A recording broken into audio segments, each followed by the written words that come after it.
제사장에 관한 규례나 앞으로 보게 될 제사를 보면 이런 낯선 상황들 또 이름들이 나와서 읽기도 쉽지 않고 적용도 쉽지가 않습니다.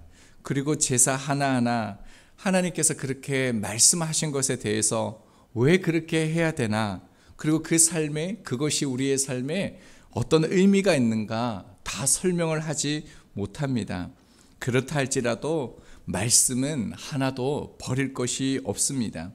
하나님께서 각자에게 주시는 은혜가 있을 뿐 아니라 오히려 더 깊은 깨달음을 주기도 합니다.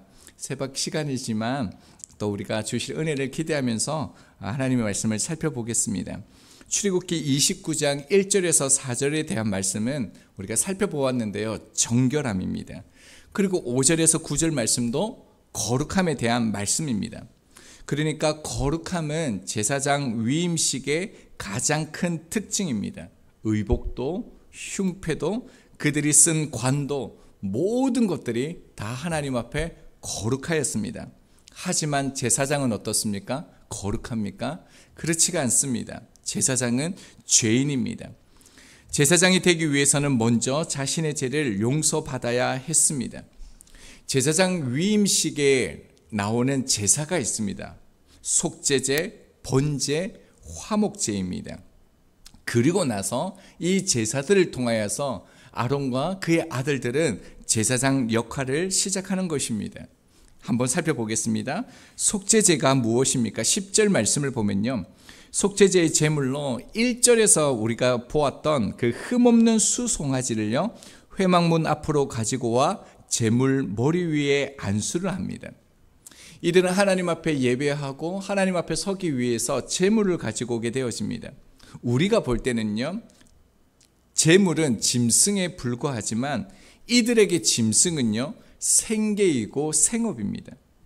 그러니까 그들에게 이 짐승은 삶과 생명이 연결되어져 있다는 것을 알 수가 있습니다. 이것을 하나님께 드리는 절차에 대해서 우리 가운데 알려주시는데요, 자, 짐승에게 안수를 합니다. 안수는 축복이 아닙니다. 자신의 죄를 제물로 바칠 그 짐승에게 그 죄를 전가한다라는 것입니다. 짐승과 자신을 동일시하는 것이죠. 중요한 것은요, 안수를 받음으로 죄가 전가받은 짐승이 피를 흘렸다라는 사실입니다. 사람들은 짐승의 제사를 주목을 많이 합니다. 우리가 보아야 될 것은요, 그 짐승이 자신의 생명을 대신했다는 것을 간과해서는 안 됩니다. 제사장으로 부르심을 받은 아론과 그의 아들들도 죄를 지었기 때문에 하나님 앞에 설 수가 없습니다. 뿐만 아니라 마땅히 죽었어야 하는데 그들의 죄가 희생제물에게 전가되어 그들의 죄값을 죽음으로 대신한다는 것을 상징하시는 거죠. 그리고 또한 보아야 될 것은 여기에서 진행되어지는 모든 제사에서 안수하는 것 외에는 모두 모세가 하고 있다는 것입니다. 자, 11절을 보면요, 모세가 회막문 앞에서 그 송아지를 잡습니다. 그리고 12절을 보면요, 흐르는 피를 내 손가락과 제단 구석의 뿔 모양에 바르게 되어집니다. 나머지 피는 제단에 다 쏟게 되어지죠. 무슨 의미일까요? 제단의 뿔의 의미가 무엇이었습니까? 출애굽기 27장 2절을 보면요, 뿔은요, 구원과 힘을 상징합니다.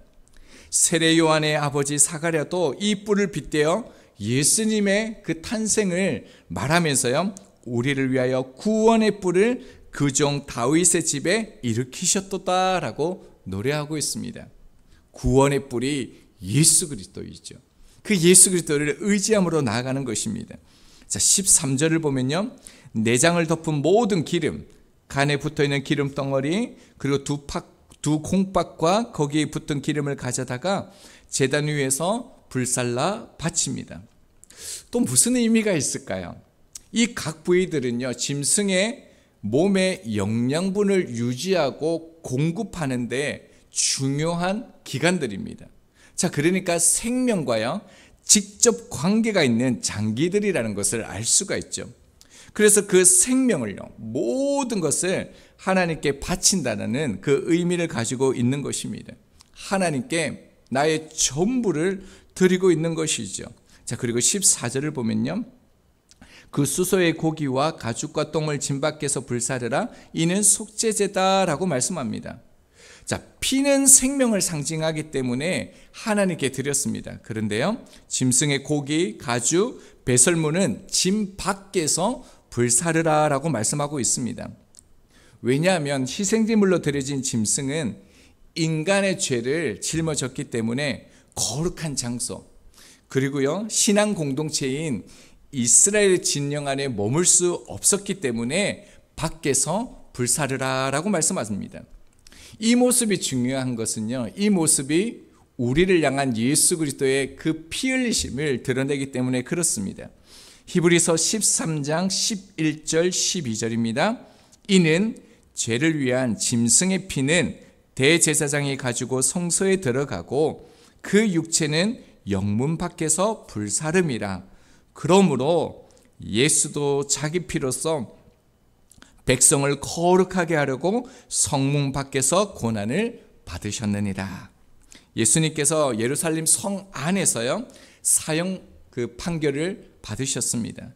그리고 성밖 골고다 언덕에서 십자가에 달리셨습니다. 히브리 기자가 강조하는 것이 무엇입니까? 대제사장님, 백성들의 속죄를 위해 짐승의 피를 지성소에 뿌리고요, 짐승의 고기를 짐령 밖에서 불태웠듯이 예수님께서 십자가에 달리신 장소가 성박이었다. 이것은요, 예수님께서 우리를 향한 바로 속죄의 제물이었다라는 것을 우리 가운데 보여주시는 것입니다. 이렇게 하나님 앞에 속죄의 제물을 드림으로써 속죄제가 완료됩니다. 여러분, 속죄제는요, 의무적으로 반드시 드려야 되는 제사입니다. 왜냐하면 속죄제는요, 자신의 지은 죄에 대한 속죄를 위해서 드리는 제사이기 때문에 반드시 드려야 됩니다. 예외가 없습니다. 특별히 그 사회적인 신분에 따라서 제물이 달라지는데요, 오늘 제사장은 수소를 드리게 됩니다. 그리고 족장은요, 숫염소를 드립니다. 그리고 평민들, 일반 사람들은요, 암양이나 암연소를 드립니다. 그리고 가난한 자들은요, 집 비둘기나 산 비둘기를 드립니다. 그리고 그 당시에도요, 정말 하나님께 드릴 것이 없는 극빈자들, 너무너무 가난한 자들이 있습니다. 이들은 어떻게 하나님 앞에 속죄제를 드려야 됩니까? 고운 가루로 드렸다는 것입니다. 이것이 뜻하는 것이 무엇입니까?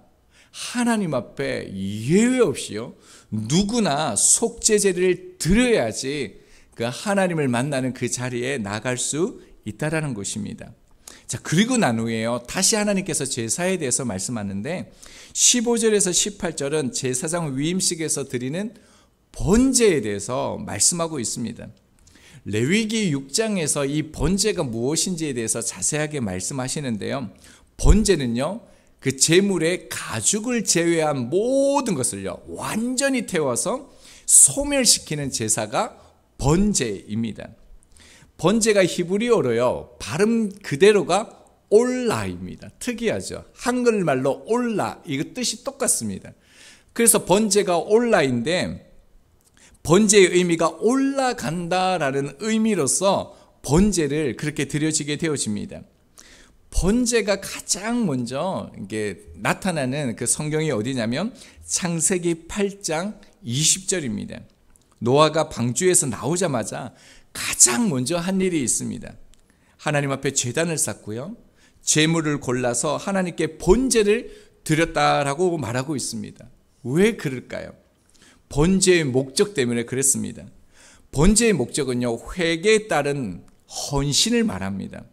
전적인 주님을 따름, 나의 모든 것이 하나님께 속해 있습니다. 이것이요, 번제라는 것이죠. 그래서 노아가 가장 먼저 방주에 나갈 때 그 삶을 새로운 소망 가운데 나아갈 때 우리의 모든 것은 하나님께 있습니다 라고 하고 번제를 드렸던 것이죠. 본문을 또한 살펴보겠습니다. 15절 보면요, 수당 한 마리를 가져와서 속죄제와 똑같죠. 수당의 그 머리 위에 안수를 하게 되어집니다. 자, 그리고 16절을 보면요, 그 수당을 잡고 피를 받아서 제단 둘레에 뿌립니다. 그리고 17절을 보면요, 수당을 각을 뜬 다음에 내장과 다리는 씻어서 각을 뜬 것을 제단 위에 이번에는 놓습니다. 뿐만 아니라 번제 제물은 내장뿐만 아니라 전체를요 단 위에서 불태워야 했습니다. 그리고 18절을 보면요, 각을 떠서 준비한 그 제물을 제단 위에서 불사릅니다. 여기에서 화제니라라고 얘기하고 있는데요, 화제는 불, 화염을 뜻하는 단어입니다. 그러니까 즉 번제는 불로 태워서 드리는 제사입니다. 이스라엘 그 제사 5대 제사가 있거든요. 그 중에서 곡물로 드리는 소제를 제외한 번제, 화목제, 속제제, 속건제는 모두 불로서 태워드리는 그 화제입니다. 특별히 본문을 보면 각을 뜨다라는 말씀이 나오는데요, 고기를요 부위별로 최대한 잘게 쪼개라는 것입니다. 여러분 좀 이상하지 않습니까? 분명히 번제는 모든 것을 온전히 태워서 드리는 겁니다. 그런데요, 꼭 그렇다라면 씻어서 다 각을 떠야 됩니까? 잘라야 됩니까? 오히려 짐승을 자를 때 보면 그때가 지금처럼 칼이 날카롭지 않습니다. 자르다 보면요, 제물이 오히려 소실될 수도 있습니다. 하나님께 드려야 될 제물이 상처가 날 수도 있습니다. 그뿐만 아니라 짐승을 각을 뜬다라는 그 자체가요 매우 어렵습니다. 어떻게 큰 그 제물을 각을 뜰 수가 있습니까? 왜 하나님께서 짐승을 그냥 온전히 태우면 되는데 각을 뜨라고 하셨을까요? 사실 성경은 분명하게 그 이유를 말하지는 않습니다. 그러나 우리가 알 수 있는 한 가지가 있는데요, 번제를 드릴 때요 고통스럽다라는 겁니다. 어렵다라는 겁니다. 피하고 싶은 그런 힘든 일이라는 것은 분명합니다. 희생이 필요하다는 거죠. 그러나 하나님 앞에 이런 수고와 희생과 온전함을 가지지 않고서는요 번제를 드릴 수가 없다라는 것입니다. 그래서 번제는요 인간의 죄에 대한 완전한 소멸을 의미하기도 하지만 하나님께 철저하게 자신을 죽인다라는 의미가 있습니다. 하나님 앞에 살아갈 때 나의 자아나 나의 생각이나 나의 뜻하는 바를 온전히 각을 떠서 그렇게 하나님 앞에 철저하게 나를 죽여서 희생한다라는 것, 그래서 하나님 앞에 온전히 나를 맡기겠습니다라는 것을 헌신하는 것이, 상징하는 것이 이 번제라는 것입니다. 그리고 성경은요 이러한 모습을 향하여요 향기라고 말하고 있습니다. 본문을 다시 보면 향기로운이라는 이 뜻은요 숨쉬다, 우리가 잘 아는 루아흐라는 단어에서 나왔습니다. 하나님께서 아담에게 불어넣으신 그 생기 루아흐입니다. 직역을 하면요 즐거운 향기입니다. 편안한 향기입니다. 여러분 짐승을 태웠을 때 냄새 나는 거 혹시 보셨습니까? 그게 향기롭습니까? 전혀 향기롭지가 않습니다. 그런데 성경은요 그렇게 하나님 앞에 드려지는 이런 어려운 이 과정을요 향기롭다라고 말하고 있습니다. 왜일까요? 요한복음 12장 3절입니다. 마리아는 지극히 비싼 향유 곧 순전한 나드 한 근을 가져다가 예수의 발에 붓고 자기 머리털로 그의 발을 닦으니 향유 냄새가 가득하더라. 마리아는요 지극히 비싼 아름다운 향유를 가지고 예수님의 발에 붓고요 그의 발에 닦을 때 향유 냄새가 온 집에 가득했다라고 말하고 있습니다. 성경을 자세히 보면요 값비싼 향유, 아름다운 향유와요 흙과 먼지로 오염된 발을 대조하고 있습니다. 그 발을 머리털로 닦으면서요 마리아가 얼마나 주님을 헌신적으로 따르고 사랑했는지를 지금 보여주고 있는 것입니다. 그러니까 번제가 뭐라는 것입니까? 향기가 뭐라는 것입니까? 하나님을 향하여 철저하게 나를 죽이고 희생하고 수고함으로 하나님 앞에 나가는 그 과정이요 향기라는 거예요. 이게 사랑이라는 거죠. 그래서 번제는 하나님을 향한 사랑을 보여주시는 것입니다. 이제 말씀을 적용하겠습니다. 본문의 내용들을 통해서 우리가 알 수 있는 것은요 예배, 하나님 앞에 나아가는 것은요 우리가 드리고 싶은 대로 드리는 것이 아니라 하나님께서 원하신 방식이 있다라는 거예요. 하나님이 원하시는 사랑이 있다라는 거. 그래서 하나님께서 원하시는 방법으로 드려야 한다는 것입니다. 나의 힘이나 가진 것이나 나의 의지가 아니라 전적으로 하나님을 의지하는 것이라는 것이죠. 여러분, 대제사장이 그 지성소 안에 들어갑니다. 그리고 제사장이 성소 안에 들어갑니다. 근데 그 안에 없는 게 있습니다. 여러분, 뭐가 없을까요? 성소 안에는요, 의자가 없습니다. 히브리서 10장 11절입니다. 제사장마다 매일 서서 섬기며 자주 같은 제사를 드리되라고 말하고 있습니다. 그렇기 때문에 제사장은 성소 안에 들어갔을 때 항상 서서 직무를 해야만 했습니다. 그리고 성경에는 나오지 않은데요, 추측해보면 또 성소 안에 없는 게 있습니다. 신발이 없었던 것으로 보입니다.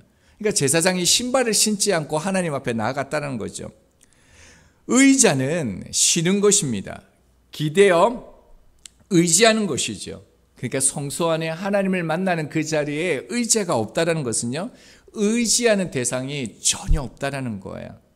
그러니까 제사장은 다른 것에 의지하면서 사는 존재가 아니라 오직 하나님 앞에 하나님을 의지하며 예배하는 존재라는 것을 보여주시는 거죠.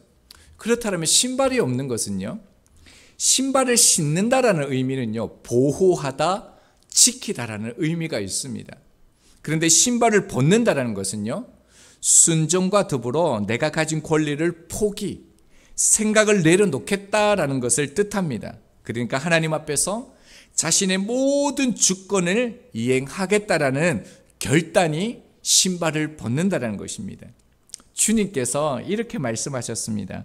마태복음 5장 3절입니다. 심령이 가난한 자는 복이 있나니 천국이 그들의 것임이요. 가난하다는 것은요, 어떤 결핍이 있는 상태를 말합니다. 그래서 주님께서 우리 가운데 말씀하시는 심령이 가난한 자는요, 전적으로요, 온전히 하나님만 의지하는 사람이 심령이 가난한 사람이라는 것을 가르쳐 주셨습니다. 이렇게 전적으로 결핍되어서 전적으로 하나님을 바라보고 의지하면서 제사장이 나아간 그 거룩한 곳이 있죠. 여러분, 그렇다면 제사장이 서는 그 가장 거룩한 곳이 어디입니까? 우리가 이렇게 서야 될 가장 거룩한 땅이 어디일까요? 성전입니까? 사도행전 7장 33절입니다. 주께서 이르시되 내 발에 신을 벗으라. 네가 서 있는 곳은 거룩한 땅이니라. 거룩한 땅, 거룩한 것은요, 내가 서 있는 곳이다라고 성경은 말하고 있습니다. 여러분, 우리가 속죄제로 또 번제로 하나님 앞에 예배할 때 우리가 서야 될 그 거룩한 장소는요, 특별한 장소가 아닙니다. 흔히 볼 수 있는 일상의 현장, 평범한 현장이 거룩한 땅이라는 것입니다. 여러분, 이것은요, 우리의 가정과요, 우리의 일터와요, 우리가 서 있는 그곳에서 하나님의 영광을 볼 수 있다는 것입니다. 그리고 그 모든 삶 가운데 하나님 앞에 속죄와 번제로 우리가 하나님 앞에 나아가면 일상에서 하나님을 경험할 수 있다라고 말씀합니다. 여러분, 하나님을 의지하면요, 나머지는 하나님이 책임지십니다.